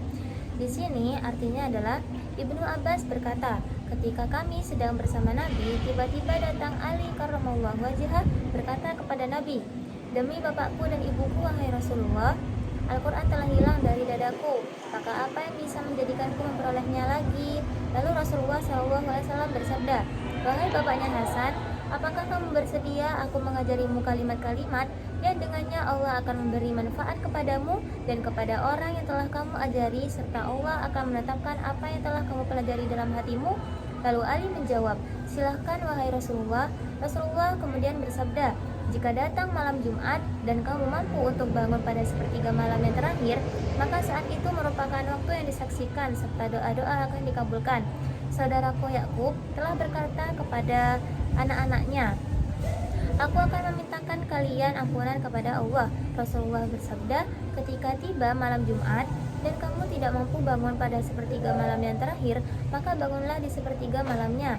Jika kamu tidak mampu, maka bangunlah di permulaan malamnya, lalu sholatlah 4 rakaat dengan membaca surat Al-Fatihah dan surat Yasin pada rakaat pertama, surat Al-Fatihah dan surat Ad-Dukhan pada rakaat kedua, surat Al-Fatihah dan surat Alif Lam Mim Tanzil atau As-Sajdah pada rakaat ketiga, serta surat Tabarok atau Al-Mulk pada rakaat keempat. Jika kamu telah selesai tasahud, maka memujilah kepada Allah dan berbaikilah pujianmu serta bacalah salawat untukku, untuk para nabi sekaligus mintakanlah ampunan untuk orang-orang mukmin serta saudara-saudaramu yang telah mendahului kamu dengan membawa iman. Lalu bacalah sebuah doa yang artinya, ya Allah, rahmatilah aku dengan meninggalkan maksiat-maksiat selama-lamanya selama aku masih hidup. Rahmatilah aku untuk tidak mengerjakan apa yang tidak bermanfaat. Berilah aku karunia penglihatan yang baik terhadap apa yang Engkau ridai, ya Allah, Zat yang menciptakan langit dan bumi, Zat yang mempunyai keagungan dan kemuliaan yang tiada henti. Aku meminta kepadamu, ya Allah, Zat yang maha pengasih, demi keagunganmu dan cahaya Zat-Mu. Tetapkanlah hatiku untuk menjaga, menghafal kitab-Mu, sebagaimana Engkau telah mengajariku. Berilah aku karunia untuk membacanya dengan cara yang Engkau ridhoi.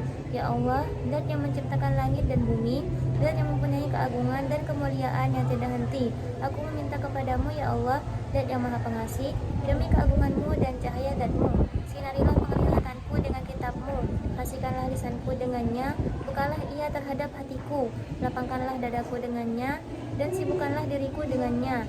Sesungguhnya tidak ada yang menolongku kepada kebenaran kecuali Engkau, dan tidak ada yang bisa mendatangkan kebenaran kepadaku kecuali Engkau. Tiada daya dan kekuatan kecuali dengan Allah, Zat yang maha luhur dan maha agung. Lalu setelah doa yang tadi itu dilanjutkan kisahnya, Abah Hasan, jika kamu melakukan hal tersebut sebanyak 3, 5 atau 7 kali, maka dengan izin Allah doamu akan dikabulkan.